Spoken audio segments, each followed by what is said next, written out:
Today in geography we will see rivers of ice. That is a new lesson. So the goal for this lesson, we have 4 goals. The first is to answer how glaciers form. The second is the effect of their weight upon the lithosphere, and the lithosphere is the outer layer of the earth, where is the crust of the earth. The third goal is the common characteristics of river and glaciers, and the fourth and last one is how to recognize glaciated terrain. So we're going today to know what is glaciers, and in glaciers there is 2 types: the alpine one and the continental one. The main differences is that I think I jumped a part, so I skipped a part, so I'm going to go back. So a glacier is a persistent body of dense ice. So what is a persistent body? So, for example, let's say in New York, sometimes it snows. It's snow. So, for example, when it snows, there is a layer, and this layer is a body, but it's not persistent because it will evaporate in a few days, so it's not persistent. A persistent body of dense ice, so it's for a long time. That is persistent body of dense ice that is constantly moving under its own weight. So it's floating on the water, so it's moving, and it forms when accumulation of snow exceeds its ablation. And ablation is the removal of snow and ice by melting or evaporation. So it happens when there is more snowfall than evaporation of the snow. So it exceeds, and then the glacier is formed.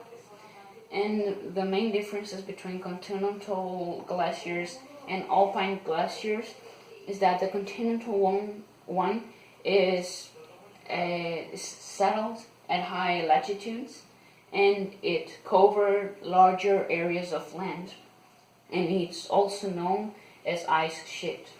And the alpine ones, they are relatively small glaciers, and they are at high elevation but not at high latitudes. So it is possible that in Ecuador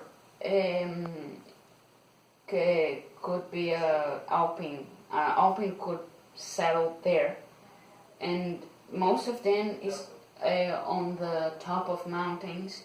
And yeah, so I've got some images. So this first is a glacier. So it's a large body of ice, and is a persistent one. It's floating, so it's a glacier. The second image is